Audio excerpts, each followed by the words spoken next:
My life is a complete mess. My parents are alcoholics and often take out their anger on me. I've never heard a kind word from them. On top of that, I'm bullied at school, but their insults don't bother me anymore. I've gotten used to it a long time ago.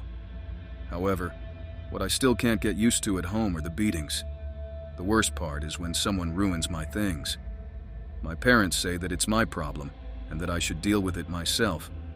And in addition, they'll beat me for letting it happen. Usually after school, I spend the whole day in my room, but there's nothing to do in there since there's only an old folding bed and a wobbly desk. The only entertainment in my life is dreams. Yes, just regular dreams. When I have bright and interesting dreams, I compare it to a home theater experience. I have no other joys. That day was extremely unfortunate.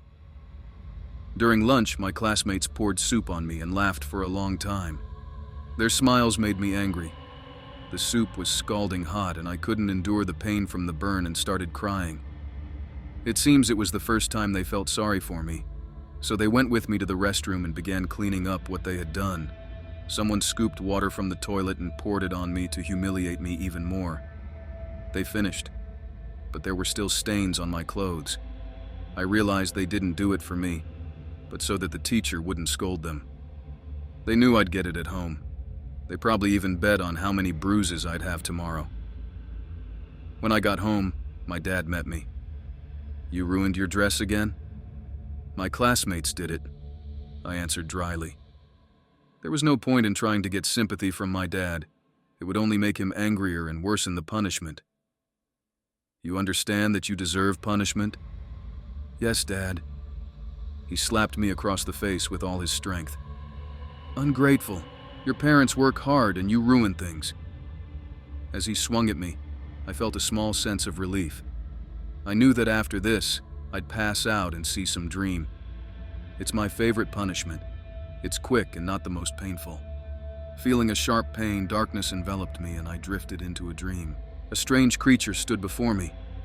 It had hooves, and instead of a head, it had the head of a goat. At first, I was upset that it was a bad dream, but after examining the creature fully, I started laughing uncontrollably. "For the first time, someone is laughing at me," the creature said. I tried to stop laughing, but the talking goat head made me laugh even harder. "Do you even know who you're laughing at, foolish child?" "Sorry, Mr. Goat," I said, and this made me laugh even more. "I'm a demon, and this is the first time a mortal has laughed at me," it said. "You must have a hard time living with that head. But don't worry, I understand. I also have it rough, even with a regular head," I joked. "Girl, you're mistaken. I'm the embodiment of power. I punish everyone, and no one has ever dared to laugh at me like you do." Hearing such words from this creature was hilarious, and I laughed out loud again. I haven't had such funny dreams in a long time, I thought. "Sorry, Mr. Demon, but you look too funny. I doubt you can hurt anyone." It exhaled angrily, steam coming out of its nostrils. It grabbed my arm tightly and stared into my eyes. I could see flames in its pupils. It seemed to be reading something. After a minute, it let me go. "This is the first time I've seen someone whose only joy in life is dreams. You surprise me, human." "You surprise me too. With such a funny appearance, you're so confident," I replied, and steam came out of the creature's nostrils again. "How can you compare us? Who are you and who am I?" "Don't make me angry," it said. "Forgive me," I apologized. "That's better, human. You can give me your soul." "And what is that?" I asked. "It's something you don't need." "And how do you know I don't need it?" The creature started to get angry and stomped in place. It made me smile. Probably no one had ever seen something like this. "Okay, let's do this. I'll help you deal with your bullies, and you give me your soul." "You're very kind, Mr. Goat. Oops, I mean demon. Sorry, but I don't want you to get scalded or something worse, so it's not worth it," I answered. It grimaced, its head turned red, and flames burst from its mouth, but luckily, it didn't direct them at me. "You irritate me so much, you little human." "Wow, You're just like a dragon, only with a goat's head." It froze and started breathing heavily. "All right, let's do this. I'll possess you, and you'll give me your soul. No one will be able to hurt me in your body. I can't use you, kind demon, and besides, you can't do that. How you irritate me. I can do anything, understand that?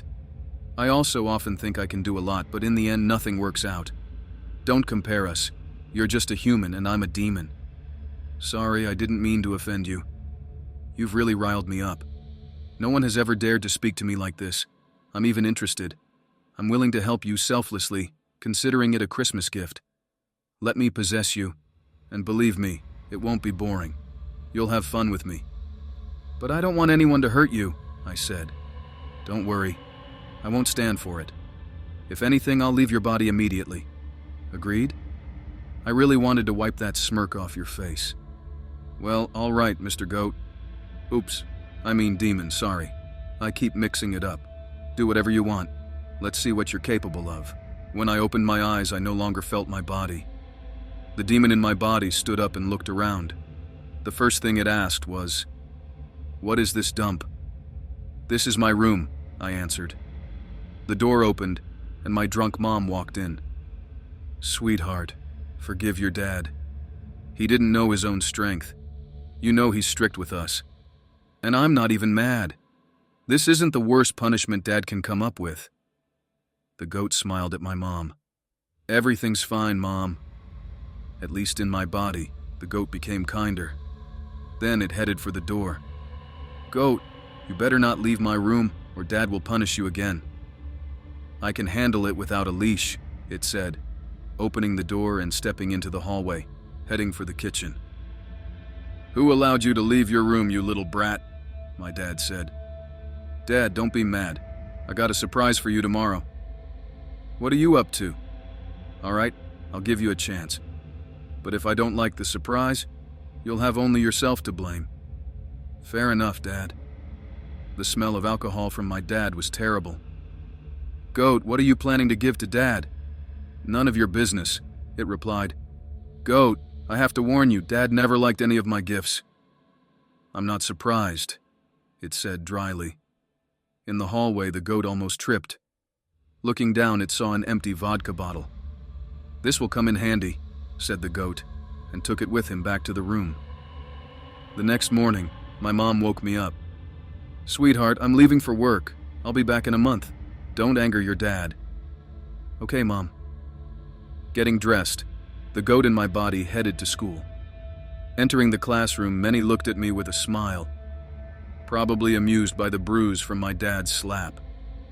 Cassandra suddenly got angry and asked, "What, you only have one bruise?" "One," the goat replied. "Again, I lost because of you. Now I'll check how many bruises you have." From the way she was walking towards me, I realized she was going to hit me. "Run, goat," I said, but it stood still. Cassandra swung her hand at me. I wanted to close my eyes, but I wasn't in control. My fist, with incredible speed, hit Cassandra's nose first. Blood poured out. She grabbed her face and started crying. The goat smiled at her. "You dared to dirty me," it said, and then hit her again. She screamed, cried even louder, and ran out of the classroom. Everyone in the class had a shocked look on their faces, but the goat ignored them, simply walking to an empty seat with a smile. "Good morning, everyone," the teacher said, entering the room. "Today we have an important test. Where's Cassandra?" The goat raised its hand. "She fell and went to wash up in the restroom." The door opened and Cassandra entered. "Teacher, don't listen to her! She hit me!" The teacher knew everyone bullied me and told Cassandra not to make things up. Suddenly, someone touched my back. I turned my head and saw Ira, the most aggressive girl in the class, glaring at me. "You're dead after school," she said. The goat smiled in response. "You're the one who's dead. You won't have the brains to finish the test." "We'll bury you after classes," she threatened. "All right, but don't dig with your hands, Ira. That's what a shovel is for. Though you probably don't know what that is, since you don't have a brain." She hit me in the back. The sound was loud, but it didn't hurt. The goat fell and pretended. Pain! Pain! It hurts so much! My back! The teacher glared at Ira, promised to call her parents to the principal, and gave her a failing grade. She asked me to move further away. Afterward, I looked back. Ira gave me a hateful look. The goat winked at her. We're doomed, I said. The goat stayed silent. The goat finished the test faster than anyone else and handed it to the teacher 20 minutes earlier than the others. The teacher looked at the paper with disbelief but accepted it. 5 minutes later, she praised me for the first time, saying everything was correct. I was shocked. Goat, you're smart. When the bell rang, fear gripped me. They're going to kill us. I knew that as soon as I left school, the girls would tear me apart. The goat quickly ran downstairs, grabbed my jacket, and then ran to the back exit. It was locked, but the goat took out a paperclip and unlocked the door. It quickly ran to the bushes. Almost the entire class was standing and waiting for me, but in the end, they went home. The goat didn't head home but followed Ira and Cassandra. When we were alone, the goat shouted, Hey losers, where are you going? You wanted to see me? Ira confidently walked toward me, while Cassandra hesitated but followed. When Ira swung at me, the goat grabbed her hands and, with a quick movement, twisted her finger. She screamed sharply. Cassandra didn't dare approach, but the goat walked up to her and punched her in the nose again. She started crying again. If I hear anything else from you, you won't live.